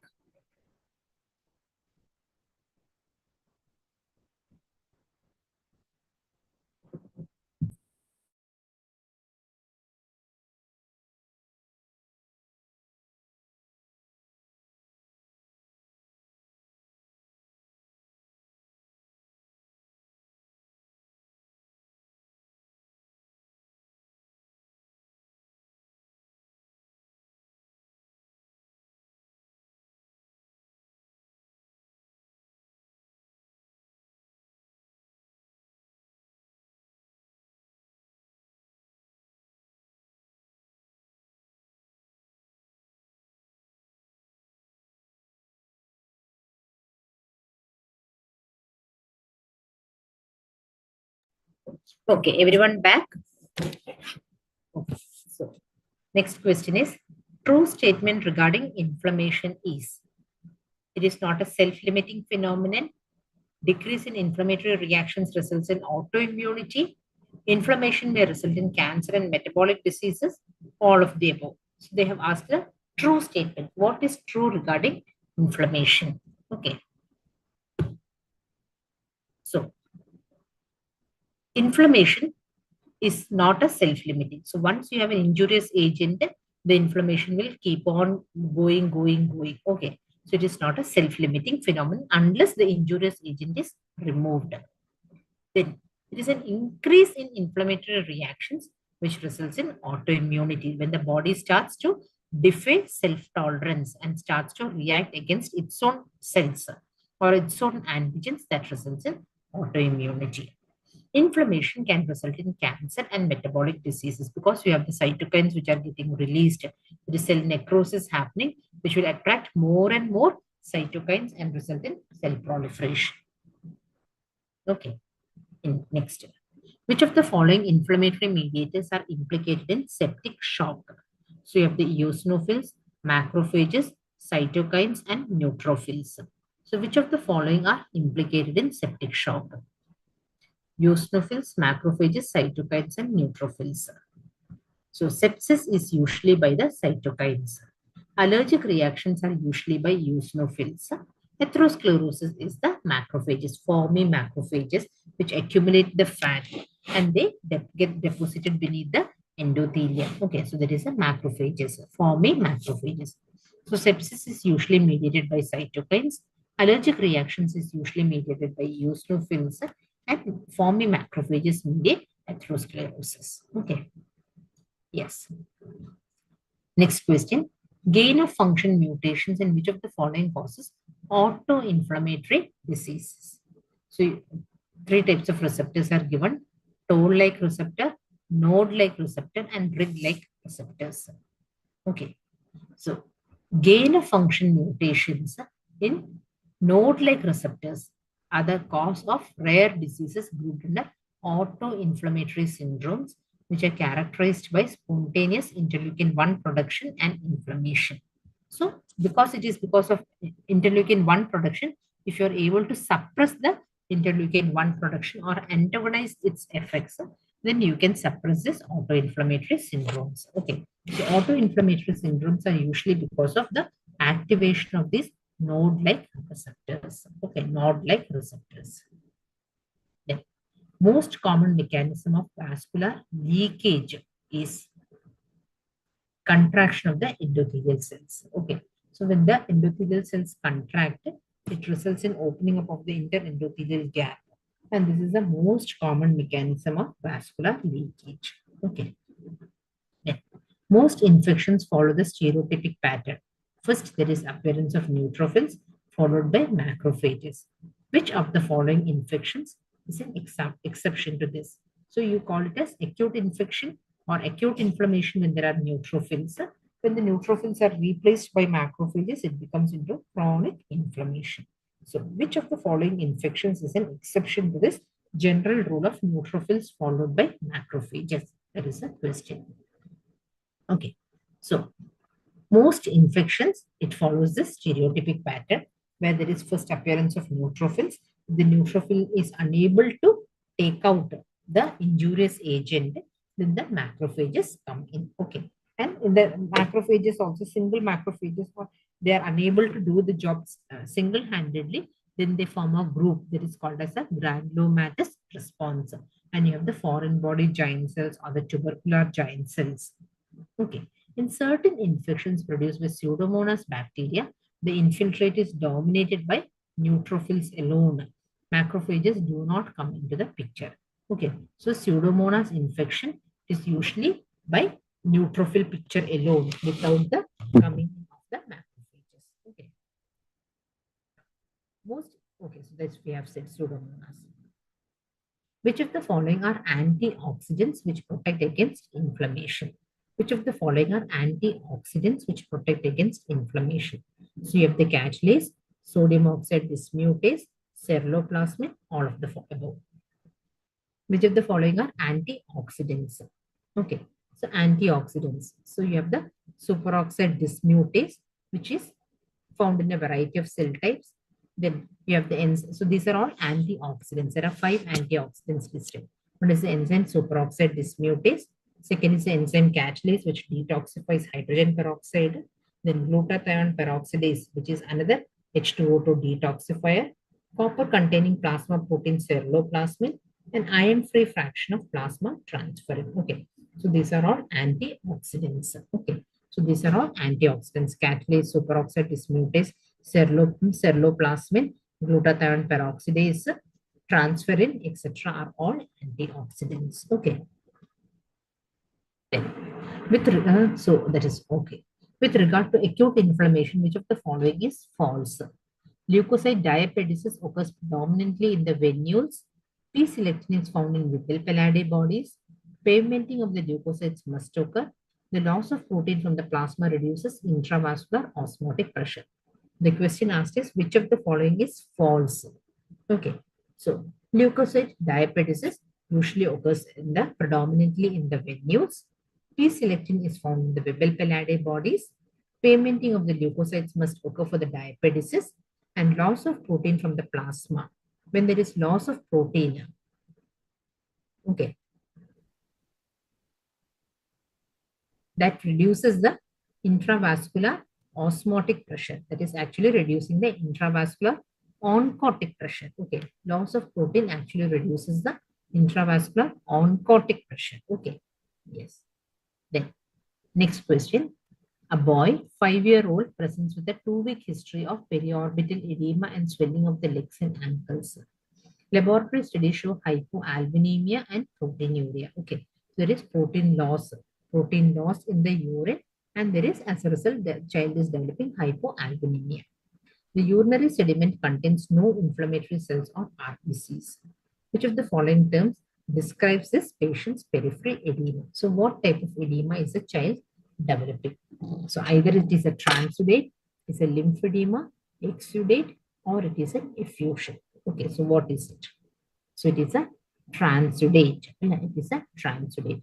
So, you should know the difference between what is transudate and what is exudate. Exudate is protein rich. Transudate is protein poor. Okay, transudate is protein poor. Now, during the passage of an intravenous catheter, numerous endothelial cells are dislodged from the lining of the popliteal vein. Which substance allows the platelet adhesion to the exposed collagen fibers? Okay, so whenever there is a cell injury, what happens? That is the question. So, is it mediated by factor 7, fibronectin, factor 9, or von Willebrand factor? Answer is von Willebrand factor. So, the platelets adhere to the subendothelial collagen by using von Willebrand factor. Okay, by using von Willebrand factor. Now, disorders that predispose to thrombosis include all of the following except pancreatic carcinoma, oral contraceptive pills, sickle cell anemia, vitamin K deficiency. This you should answer. What is the answer?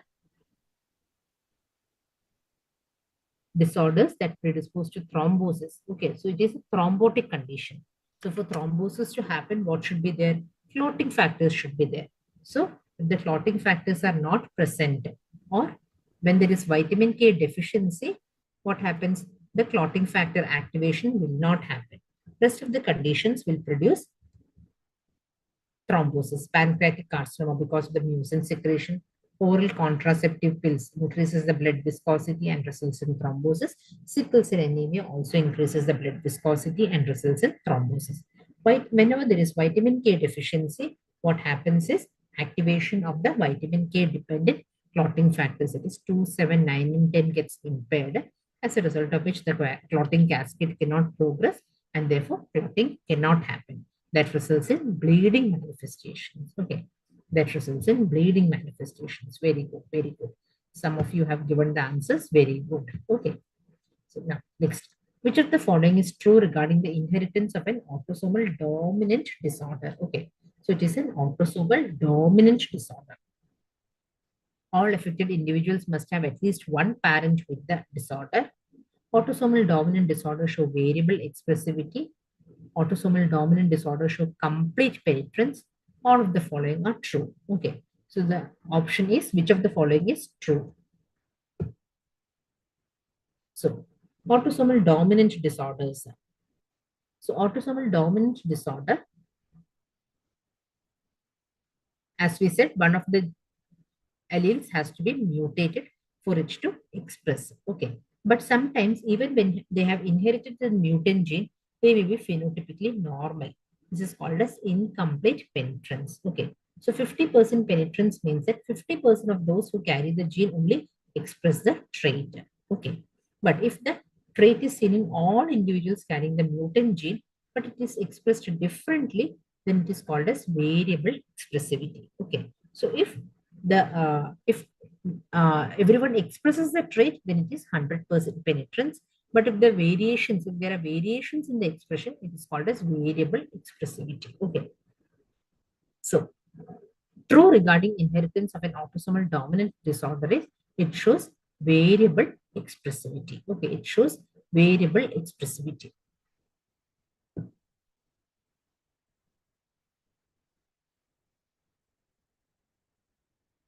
Next, which of the following statements is true regarding autosomal recessive condition?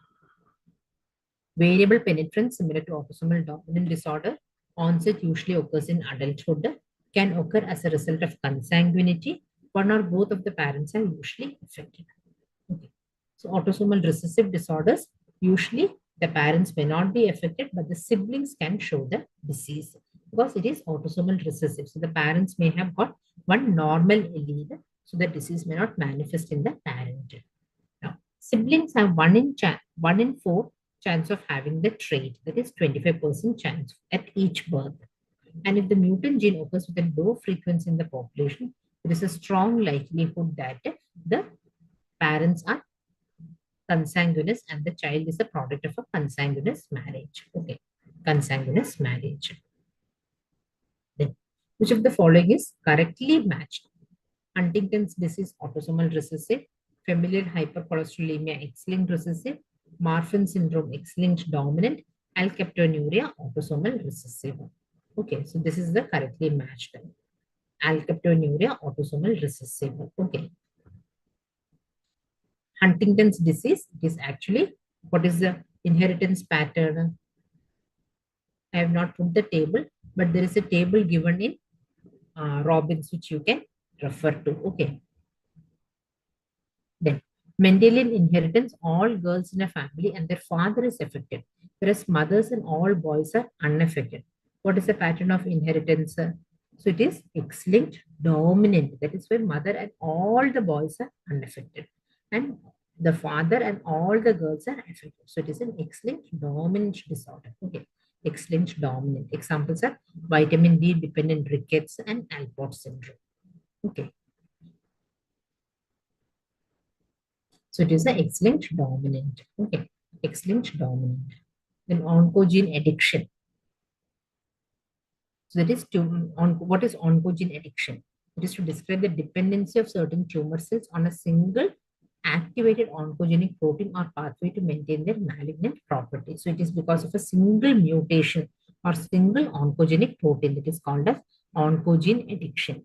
For example, BRAF oncogene in malignant melanoma, BCR-ABL fusion tyrosine kinase in CML. So it is because of this mutation alone that the malignancy exists. Okay, malignancy exists. So tumorigenesis is highly dependent on the activity of one oncoprotein, and if you can target that oncoprotein, maybe you can stop the cancer from progression. Okay.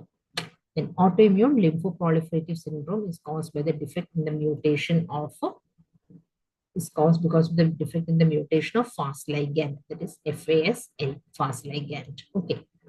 Then activation of which of the following pathways is involved in the pathogenesis of interferonopathies? So that is the STING pathway. Okay, STING pathway. So STING stands for stimulator of interferon genes. Okay, STING stands for stimulator of interferon genes. So STING pathway results in interferonopathies. Yeah. Which of the following pattern recognition markers is present in plasma membrane and endosomal membranes? So it is the toll-like receptors. Toll-like receptors are located on the cytoplasmic and plasma membranes. Node-like receptors and grid-like receptors are entirely cytoplasmic, whereas C-type lectin receptors are present in the plasma membrane. Okay, so toll-like receptors are present both on the cell membrane as well as in the cytoplasm. Okay, so that finishes the questions. So today we had covered around 35 questions, MCQs, but in between the MCQ discussions, we have covered a lot of other things also. Okay. So I hope this gives you a revision because I thought hematology and the general pathology, rest of the things, systemic pathology, you may be covering in the respective clinics also. So that is why I did not go with the systemic pathology, but basic pathology is something that you should cover and also the hematology part. Okay. So I hope this becomes useful for your entrance exams. So I think we can stop the discussions here. If you have any doubt, please do feel free to contact me. As far as I know, I will try to answer the questions. If I do not know, I will try to refer and get back to you. Okay. So, Swapna madam, unda? Hello. I think Swapna madam is not there. So, I will stop the discussion here. Thank you so much for joining. Best wishes for your entrance. Okay.